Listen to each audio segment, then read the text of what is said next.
কথা বলবেন মুফতি মাওলানা আল আমিন নেসাই সাহেব। আমি আপনাকে অনুরোধ জানাচ্ছি। আসসালামু আলাইকুম ওয়া রাহমাতুল্লাহি ওয়া বারাকাতুহু। নাহমাদুহু ওয়া নুসাল্লি আলা রাসূলিহিল কারীম, আম্মা বাদ। ক্বালা আল্লাহু তাআলা ফি কালামিহিল মাজিদ ওয়া ফিহি ফুরকানিহিল হামিদ আলাইহা 19। وقال النبي صلى الله عليه وسلم كلكم راع وكلكم مسؤول عن رعيته। আল্লাহ রাব্বুল আলামিনের দরবারে শুকরিয়া, যিনি আমাদেরকে আজ এত দূর ঢাকা থেকে সফর করে আপনাদের এখানে এসে উপস্থিত হতে পেরেছি, এজন্য আল্লাহর দরবারে শুকরিয়া আদায় করি। সকলে বলে আলহামদুলিল্লাহ। আসলে আমাদের এখানে এসে বসা এটা আল্লাহ পাকের অবশ্যই মঞ্জুরি, কারণ আল্লাহ পাক কবুল না করলে আমরা আসতে পারতাম না। তো আমরাও যেহেতু একটা নেক উদ্দেশ্যে এখানে এসেছি, আর আপনাদেরও একটা নেক উদ্দেশ্য রয়েছে, সব মিলেই আল্লাহ রাব্বুল আলামিন যেন আমাদের সকলেরই নেক মাকাসেদে পৌঁছার তৌফিক দান করে, বলেন আমিন। সম্মানিত সুধী, ডাক্তার মানজুর নুরী সাহেব আপনাদের যেই কথাগুলো বললেন, আমাদের আসলে কোম্পানির বিষয়টা মূল শুরু এভাবেই, যে মানুষের খেদমত করা, নিজের উন্নতি করা, এই সব বিষয়গুলো নিয়ে আমরা একটা চিন্তা চেতনার মধ্য দিয়েই আমরা এসেছি। কারণ আল্লাহ রাব্বুল আলামিন বলেছেন, কু আনফুসাকুম ওয়া আহলিকুম নারা, যে তোমার আমার নিজেরও বাঁচতে হবে, পরিবার পরিজনকেও বাঁচাতে হবে। এই সব মিলিয়ে আমাদের নিজেদেরও একটা উন্নতির দরকার, আর জাতির উন্নতির দরকার। আমরা সে স্বপ্ন নিয়েই সামনের দিকে আগাচ্ছি, আর সেই স্বপ্নের বাস্তবতা হলো আমাদের এই কোম্পানির মূল ভিত্তি হলো হালাল উপায়ে, ব্যবসায়ী পন্থায় নিজের উন্নতি এবং মানবতার কল্যাণে নিজকে বিলিয়ে দেই আমাদের মূল লক্ষ্য উদ্দেশ্য। এখন আমরা আসলে আমাদের কোম্পানির মূল কাজটা কিভাবে করব, আমাদের পরিকল্পনাগুলো কেমন, আপনাগুলো আমরা একটু পরে শুনবো। আগে আমরা শেয়ার করতেছি, আমরা সর্বসাকুল্যে সবাই মিলে যে একটা উদ্যোগ আমরা নিয়েছি, সেটা হলো হালাল পন্থায় আমরা ব্যবসা করব। কারণ যে মূল ভিত্তি আপনাদের বলেছি, সেখানে লেখা আছে কি, হালাল উপায়ে, ব্যবসায়ী পন্থায় নিজের উন্নতি এবং মানবতার কল্যাণ সাধন করাই আমাদের মূল উদ্দেশ্য। এখন হালাল পন্থায় ব্যবসা করতে হলে হালাল পুঁজির দরকার, আর সকল ব্যবসায় মূল হলো পুঁজি, মূলধন। আমরা সেই মূলধন সংগ্রহ করি এভাবে। আমরা প্রথমে চিন্তা করেছি যে মূলধন যদি অঙ্কটা বেশি হয়, তবে কিন্তু সাধারণ মানুষ সেখানে অ্যাড হতে পারে না, তার বড়লোকই থেকে যায়। রাসূল আকরাম সাল্লাল্লাহু আলাইহি ওয়াসাল্লাম বলেছেন যে তোমাদের জীবন ব্যবস্থা এভাবে হওয়া উচিত যে কর্মচারী যিনি কাজ করে সে যেন জীবন ভরই কর্মচারী না থাকে। কিন্তু আমাদের দেশে যে গার্মেন্টসের মালিক, সে মালিকই থাকে, আর যে শ্রমিক সে শ্রমিকই থাকে। কোনো শ্রমিক কখনো মালিক হতে পারে না। তো আমরা সে স্বপ্ন নিয়ে আগাইতে গিয়ে আমরা আমাদের মজলিসে শুরার মধ্যে যে ফয়সালা হয়েছে না, কর্মচারীও যেন মালিক হতে পারে, এরকম কোনো ব্যবস্থা করা যায় কিনা। সেজন্যই আসলে আমাদের এই কোম্পানিটা 19টা ভাগে বিভক্ত করা হয়েছে। আর 19 সদস্য ছাড়ে যে কথা বলেছিলেন, 19 সদস্যের পিছনে কারণ হলো আল্লাহ পাক সূরা মুদ্দাসসিরের 29 নম্বর আয়াত 29 নম্বর পায়ে যে বলেছেন যে আলাইহা 19, এর উপরেও রয়েছে 19। কি রয়েছে? এর উপরেও কি রয়েছে? 19। এই আয়াতের ব্যাখ্যা যদি আমরা করি, যেমন বিসমিল্লাহির রহমানির রহিম লিখতে কয়টা অক্ষর লাগে? 19টা অক্ষর লাগে। ফিরআউনের বাসায়ের সামনে লেখা ছিল বিসমিল্লাহির রহমানির রহিম। এই বিসমিল্লাহির রহমানির তাফসীরে এসেছে যে ফিরআউনকে আল্লাহ নিয়ে সমুদ্রে নিয়ে, নীল নদে নিয়ে মারলো কেন? ডুবাইয়া। এর কারণ হলো যেহেতু রহমান রহিম তার ঘরে আছে, সামনে আছে, এই রহমান রহিমের বরকতের কারণে তার ঘরটাকে ডুবাই মারে নাই, এই জন্য তার নীল নদে নিয়ে মারা হয়েছে। বলেন না সুবহানাল্লাহ। এজন্য এর বরকতের, এই আলাইহা 19 বরকত আপনারা পড়বেন, ইমাম সাহেব আছে শুনবেন, অনেক বরকত। সেই সাকুল্যে আমরা আসলে বরকত হিসাবে এই 19 সংখ্যার উপরে আমরা একমত হয়ে আমরা 19 সংখ্যায় করেছি। মূলত 19 সেই যে আমাদের সংখ্যা শেষ বিষয়টা এমন না, মূলত 19 জন দিয়ে আমাদের একটা ইউনিট হয়। মানে টোটাল কোম্পানির নাম হলো মাফাতিহুল খাইর মানবিক বিজনেস লিমিটেড। এই লিমিটেড একাধিক মালিক, যেটা মালিকও হবে 19 জন, আর এর প্রত্যেকটা এই কোম্পানির সবগুলো ইউনিট ভিত্তিক। শুধু প্রথম নামটা গেল কোম্পানির, এরপরে কোম্পানির যারা মালিক তারাও একটা ইউনিট, যেমন আমরা হলাম 1 নম্বর ইউনিটে। এরকম আমাদের এখন বর্তমানে 19টা ইউনিট রান আছে। কয়টা ইউনিট? তাতে আমাদের লোক 300 প্লাস, মানে 361 জন। আমরা এটা নিয়ে শুরু করেছি। আপনাদের সবার কাছে দোয়া চাই যেন আল্লাহ কবুল করে। এই 19টা ভাগ করার পিছনে যে কারণটা হলো, যাতে করে এই 19টা ভাগে এক একটা ভাগ আলাদা আলাদা এক সময় একটা শক্তি হয়ে দাঁড়ায়। আর আমাদের টার্গেট হলো ওই যে নবীজির হাদিস, যে সদস্য মালিক হবে। আমাদের এখন যারা একটা ইউনিটের সদস্য, ওরাই 3 বছরের মধ্যে ওই জমির মালিক হবে, 10 বছরের মধ্যে পুরো ওই বিল্ডিং এর মালিক হয়ে যাবে, ওই টোটাল মার্কেটের মালিক হবে। এটা হলো আমাদের স্বপ্ন। তো আমরা যেভাবে ব্যবসাটা শুরু করেছি সেটা হলো আমাদের এই 19 জন মানুষের প্রত্যেক 19 জনার মাসে হলো আমরা 1000 টাকা করে নিই। কারণ 1000 টাকা করে এই পুঁজিটা কম ধরার কারণে সাধারণ একজন মানুষ যে মোটামুটি চলতে পারে সে 1000 টাকা কিন্তু দিতে পারে। আমাদের টিচারদের মধ্যে অনেকে বলছিল 5000 টাকা করে, কিন্তু 5000 টাকা করে হলে সাধারণ মানুষ কিন্তু দিতে পারতো না। তো সাধারণ মানুষ জীবনভরে সাধারণ থাকতো, তার পক্ষে জীবনে একটা বিল্ডিং করা সম্ভব হতো না।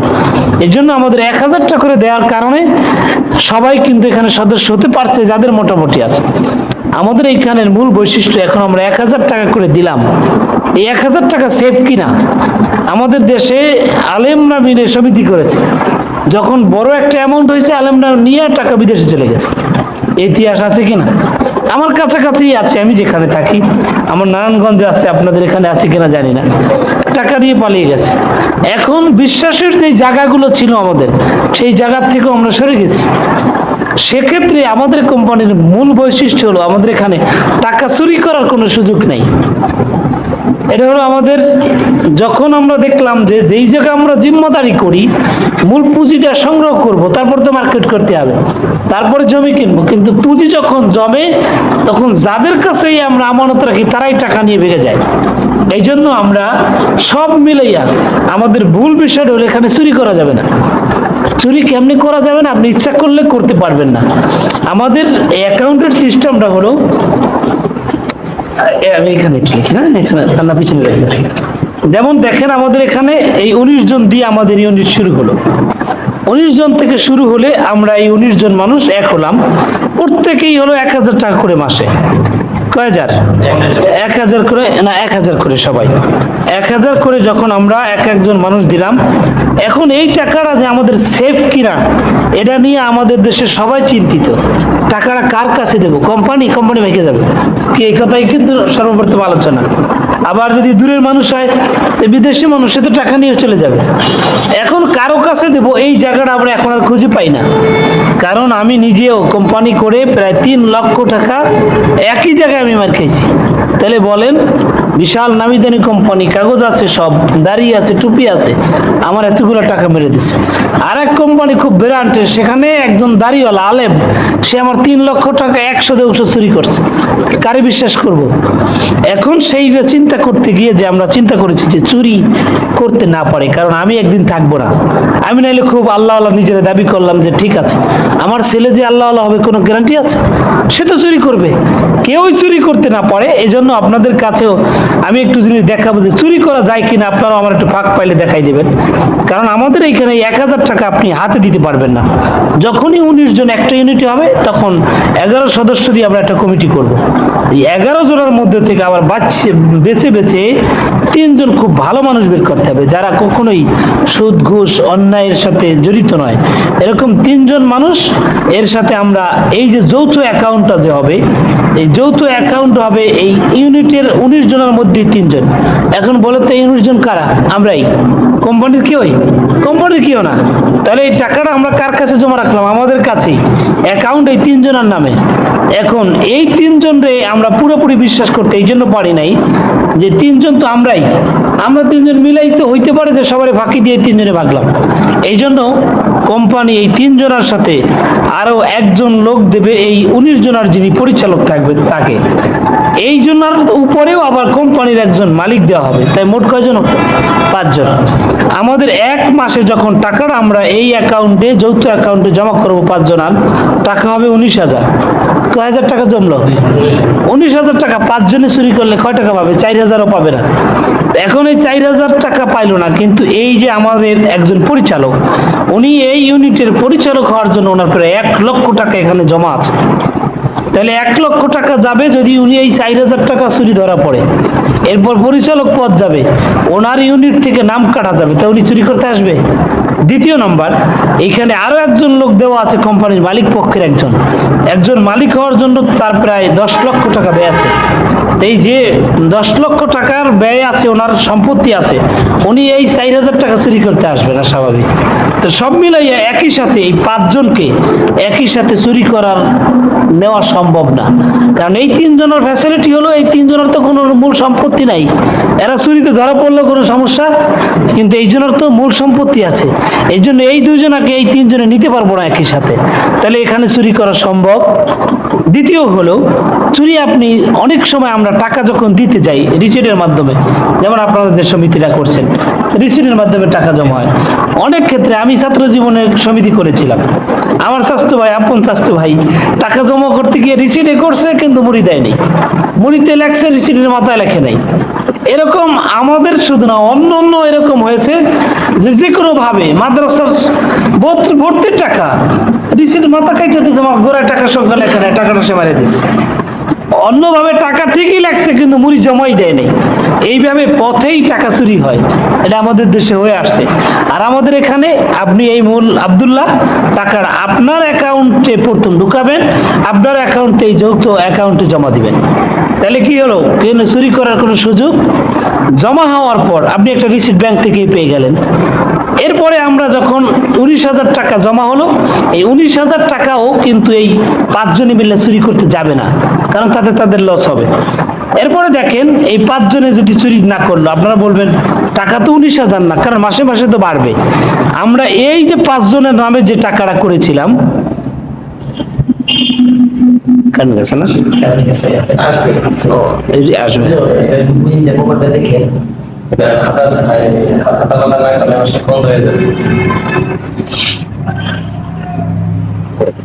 এরপরে আমাদের যে 19,000 টাকার যে জায়গাটা চলছে, আচ্ছা এই অল্প সময় তাই সে বলবো, এই 19,000 টাকা হলো আমাদের 1 মাসে। কয় মাসে? তাও আবার 1 তারিখ থেকে 19 তারিখের মধ্যে এই টাকাটা জমা শেষ, এরপরে আর দেওয়া যায় না। তাই 19 তারিখের মধ্যে যদি কেউ চুরি করতে চায়, এই এতটুকু টাকা চুরি করতে পারবে 3-4 হাজার, তা কিন্তু চুরি করবে না, কারণ তার বিশাল ইজ্জত নষ্ট হবে। এখন এই 4,000 টাকা গেল আমাদের 1 মাসের পরে, যে আর চুরি করতে পারবে না, কারণ হলো এই 5 জনের নামে, অথবা আপনাদের এই 19 জনের মধ্যে যে কোনো 3 জন মিলে আবার একটা, এই 5 জনের নামে একটা ডিপিএস হবে। কি হবে? ডিপিএস এর বয়স হলো 10 বছর। 10 বছর মেয়াদি একটা ডিপিএস হবে। এখন বলেন এই 19,000 টাকাও ডিপিএস এ চলে গেল, দ্বিতীয় মাসে আবার ডিপিএস এ গেল, ডিপিএস এর টাকা কি চুরি করা যায়? ডিপিএসটা হয় কোম্পানির নামে, কিন্তু দায়িত্ব থাকবে কারা? এই 5 জন, ওনাদের নামে অ্যাকাউন্ট হবে। হইলেও এই 5 জন মিলেও এই ডিপিএস ভাঙতে পারবে না, কারণ কোম্পানির নামে ডিপিএস। এই ডিপিএসটা ভাঙতে হলে কোম্পানির সরাসরি এমডি সহ মালিক লাগবে, আবার এই ইউনিটের সব লোক থাকলে পরে ডিপিএস ভাঙা সম্ভব। অতএব এখান থেকে আর চুরি করা সম্ভব, মানে ডিপিএসটা ভাঙকে চুরি করতে হলে 10 বছর টাইম লাগবে। তাহলে এই 10 বছরের মধ্যে আর চুরি করা সম্ভব নয়। এরপর চুরি করার সুযোগ থাকলে আমার বলবেন। এখন এই 10 বছরে আমরা যে চুরি করবেন, যে আপনি চিন্তা করলেন যে 10 বছর পর একসাথে বেশি টাকা চুরি করব, তাও করতে পারবেন না। আসুন আমরা আরেকটু পিছনের দিকে যাই, আমি আর 10 বা একটু কমই কথা বলবো। আমরা এখন ডিপোজিটটা করলাম, আমাদের টাকা ডিপোজিট হলো কিনা, ডিপোজিট হয়ে গেল। আমরা 3 বছর থেকে 1 থেকে 3 বছরের মধ্যেই এই যে ইউনিটের নামে কোম্পানি আমাদের জন্য জায়গা কিনবে। কিন্তু এই জায়গাটা জমিটা যখন কেনা হবে, জমি কেনার সময় 1 থেকে 3 বছরের মধ্যে যখন আমরা জমিটা কিনবো, এই জমি কেনার সময় এই 19 জনের আরো অতিরিক্ত কিছু টাকা দেওয়া লাগতে পারে। কারণ একটা জমির দাম কিন্তু 3 বছরে টাকা দিলে হয় মাত্র 3 × 12 36,000 টাকা। এক একজনের টাকা জমে 36,000 টাকা। কিন্তু 36,000 টাকায় এক একজনের কি জায়গা জমি কেনা সম্ভব? ঢাকা শহরে তো চিন্তাও করা যায় না। এই জন্য হয়তো আরো কিছু টাকা, আপনার 50,000 টাকা আর অতিরিক্ত দেওয়া লাগতে, সেটা কত সেটা বলা যায় না, এক এক জায়গার উপরে নির্ভর করবে। এখন আপনি এই যে অতিরিক্ত টাকাটা কত সময় দিবেন, এই টাকাটা দেওয়ার জন্য আপনি 2 বছর সময় পাইবেন। কারণ কোম্পানি যখন জমি বায়না করবে, তার কমপক্ষে 6 মাস আগে আপনাদের এই ইউনিটের সবাই অবহিত করবো যে আপনারা 6 মাস পরে আপনাদের সিরিয়াল পাবেন। এখন থেকে একটু প্রস্তুতি নেন, তাহলে পাইলেন 6 মাস। এরপরে কোম্পানি আরো 6 মাস মেয়াদি একটা বায়না করলো, আপনার টাকা দিয়ে না, কোম্পানির টাকা দিয়া। বায়না করার 1 বছর পরে এই ডিপিএস থেকে কিছু লোন নেবে, কোম্পানির থেকে লোন দিয়ে পুরো জমিটা বায়নার সূত্রে রেজিস্ট্রি করবে। কথা কি কিছু বুঝলেন? রেজিস্ট্রি করার পর আপনারা টোটাল সময় পাইলেন মোট 2 বছর। এই 2 বছর বই আপনি ওই 50,000 টাকা আস্তে আস্তে দিয়ে দেওয়ার সাথে সাথে এই ইউনিটের এই 19 জন আর এই কোম্পানির 3 ভাগের 1 ভাগ আর ইউনিটের এই 2 ভাগ, এই টোটালটাই সবার নামে রেজিস্ট্রি হয়ে যায়। তাহলে আমরা 3 বছরের মালিক হইতে পারলাম কিনা? কিন্তু অল্প কিছু টাকা আপনার অতিরিক্ত ব্যয় লাগছে। আপনি একটা বাসায় একটা রুম করতে যাই, দেখেন কয় টাকা লাগে। তো এখানে কিন্তু আমাদের বড় একটা ফ্যাসিলিটি। এই যখন আমাদের জমি হয়ে গেল, এরপরে কোম্পানির গতিতে আবার চলতে থাকবে। তবে জমি কেনার সাথে সাথে কোম্পানি এই জমির উপরে ব্যবসা শুরু করবে। যেমন আমাদের এই কোম্পানির মূল টার্গেট হলো, আমরা বলেছিলাম মাফাতিউল খৈর মানবিক বিজনেস লিমিটেড। আমাদের এই 1ম তলা এবং 2য় তলায় হবে মার্কেট, 3য়, 4র্থ, 5ম। 3য় তলায় হবে মাদ্রাসা, মসজিদ এবং একটা এতিমখানা। তাহলে এটা আমাদের মানবিক হলো কিনা? 4র্থ তলায় কি হলো? একটা এজেন্ট ব্যাংক এবং বৃদ্ধাশ্রম, স্বাস্থ্যসেবা, এগুলো কিন্তু আমাদের মানবিক। 5ম তলায় হলো আবাসন এবং কোম্পানির অন্যান্য ফ্যাসিলিটি। এখন এই যে একটা এতিমখানায়, আমাদের এই এতিমখানা কিন্তু শুধু আমাদের খরচেই চলবে তা না, জনগণের সাহায্য দেওয়ারও সুযোগ আছে। বিদেশ থেকে এখানে আমাদের ফান্ড আছে, সরকার থেকে এক একটা ছাত্রের জন্য প্রতি মাসে 5,000 টাকা বরাদ্দ আছে। এরপরে এখানে আমাদের এই যে মাদ্রাসা এবং মসজিদ আছে, এখানে আমাদের গতিতে এটা চলবো। এখানে আমাদের একটা সব দুনিয়ায় আছে, আখেরাতেও আছে মানবিক বিষয়। এরপরে হলো 4 নম্বরে যে আমাদের এজেন্ট ব্যাংক, আমরা সুদ মুক্ত আমরা মানুষকে লোন দিতে পারবো। এরপর দ্বিতীয়ত হলো, যেমন লোন আমরা দিতে পারবো, তেমনি ভাবে আমরা নিজেরাও এখান থেকে সুদ মুক্ত ভাবে লোন নিতে পারবো, এতে মানুষকে গুনাহ থেকে বাঁচানো সম্ভব। এরপরে এই যে আমাদের স্বাস্থ্য সেবা, আপনি হাসপাতালে যাবেন, আপনার ওয়াইফকে বলবেন পেট ব্যথা, বলবে সিজার করাও, বাচ্চা যে পেটে নাই এর খবর নেই। এখন হলে আমাদের এই অবস্থা, আমরা এটার থেকে বাঁচতে পারবো। সাধারণ মানুষকেও আমরা যদি ইচ্ছা থাকে কিন্তু বাঁচানো সম্ভব। এইভাবে করে আমরা এই যে আবাসনে, আমরা যাদের একেবারেই কিছু নাই তাদের একটা আবাসন দেওয়ার আমরা চেষ্টা করব। আর এই সদস্যরা 19 জনের সবাই এই 5ম তলায় 3 রুম বিশিষ্ট একটা ফ্ল্যাট পাইবে সবাই। তাহলে আবাসন পাইলাম। যেই মানুষটার কিন্তু বিল্ডিং করার ক্ষমতা নাই, সে কিন্তু 1,000 টাকা বিনিয়োগ করে সে কিন্তু জীবন ভরের জন্য 3 রুম বিশিষ্ট একটা আবাসন পেয়েছে। অনুরূপভাবে আমাদের এই যে নিচে যে 2টা তলা রয়েছে, আমরা 5ম থেকে 8ম বছর যাইতে আমাদের এই বিল্ডিং এর কাজ যখন শুরু হবে, এই দোতলায় আমাদের স্বাভাবিক যে মার্কেট জমে, দেশের যত মার্কেট আছে, যত পণ্য আছে আমাদের এখানে সেটা থাকবে। এই পণ্য সরাসরি আমরা কোম্পানি থেকে আনবো, কারণ আমাদের একই সাথে 19টা মার্কেট রান হবে। এই মার্কেটে আসার সাথে সাথে আমাদের এই পণ্যটা নিম্নমানে যে লোকজন আছে এবং মধ্যবিত্ত একটা শ্রেণী আছে, যারা কারো কাছে বলতেও পারে না, ভিক্ষাও করতে পারে না, এইখানে 1000 মানুষের একটা মানে সরকার অনুমোদিত কার্ড হবে। এই লোকগুলো প্রত্যেকটা পণ্য 20% ছাড়ে কিনতে পারবে। আমরা একটা মানবিক খিদমত এখানেও করতে পারলাম। 1000 টাকার পণ্যগুলো তার 800 টাকায় পেয়ে যাবে। এরপরে যে কোনো মানুষ তো মানবিক বাজারে আসবে, তারা সবকিছু কিনতে পারবে 15% ছাড়ে। স্বাভাবিক মানুষ, সে বড় লোক হোক আর কোটিপতি হোক, সব পার্সেন্টে প্রায় 15% সবাই পেয়ে যাবে। আরেকটা বিষয় হলো, এই যে একেবারে গরিব মানুষটা, যে আমাদের এখানে শুধু কোনো কিছু করে না, খালি বাজার করে, কি করে? তাও কিন্তু কম দামে কেনে। এই লোকটা যদি হঠাৎ করে মারা যায়, অথবা অ্যাক্সিডেন্ট করে, অথবা ক্যান্সার হয়ে গেল, বা যে কোনো একটা বিপদে পড়ে গেল, তাহলে কোম্পানি তার জন্য আরো 50 বছরের বাজার পণ্য বিক্রি করে দেবে। কত বছরের? বলে এটা আবার কেমনি সম্ভব?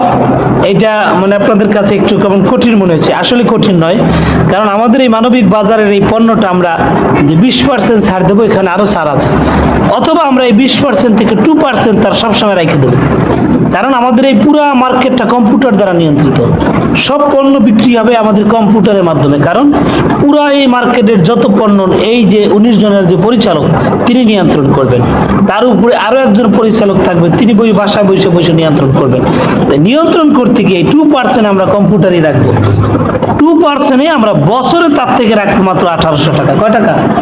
1800 টাকা ইসলামী ব্যাংকে ডিপিএস করার কারণে আমার এই লোকের নামে একটা ডিপিএস হবে 1800 টাকার নামে, এই 1000 মানুষের নামেই 1000 ডিপিএস হবে। এরা কেউই মারা গেলে ইসলামী ব্যাংকে আমাদের 5 থেকে 7 লক্ষ টাকা 8 লক্ষ টাকা এর জন্য অনুদান দেবে। এটা ইসলামী ব্যাংকে বা অন্যান্য ব্যাংকেও আছে, সুদী ব্যাংকেও আছে। তো এই ইসলামী ব্যাংকে এই টাকাটা যাইয়ে সরাসরি আপনার এই মার্কেটে জমবে। তাই ওর এই মার্কেটে 5 লক্ষ টাকা নিম্নটা যদি আপনি ধরেন, এই 5 লক্ষ টাকা আমরা ওর জন্য এই 5 লক্ষ টাকা লভ্যাংশ দিয়া আমরা ওরে এই পণ্যটা দিতে পারবো। 1 নম্বর লভ্যাংশ দিতে, লভ্যাংশ যদি নাও হয়, এই লোকটা যদি 7000 টাকার বাজার করি, বাজার কেনা আছে আপনার 5000 টাকায়, কারণ আমরা তো কিনছি সব পাইকারিতে। এই পাইকারি 5000 টাকার বাজারটা 7000 টাকা দরে বাজার বললে দিবেন। যদি এই টাকায় শর্ট পড়ে, তাই মূল টাকা ভাঙ্গে ভাঙ্গে দিতে থাকবে, তাতে কোনো লস নাই। এইভাবে করে আমরা এই মানবিক সেবাটা আমরা এদেরও করতে পারবো। এরা যেরকম এরকম মানে 50 বছর ফ্রি পাবে, প্রত্যেক গ্রাহক এরকম 19,000 টাকার পণ্য প্রতি মাসে মারা গেলেও তার পরিবার পাবে। আল্লাহ আমাদের সকল তৌফিক দান করুক। আমাদের টোটাল ব্যবসার পরিকল্পনা এখানেই শেষ। আমি দু একটা কথা আছে, আপনারা কেউ জানতে চাইলে বলবো। আল্লাহ আমাদের সবারই বোঝার তৌফিক দান করুক। আসসালামু আলাইকুম ওয়া রাহমাতুল্লাহ।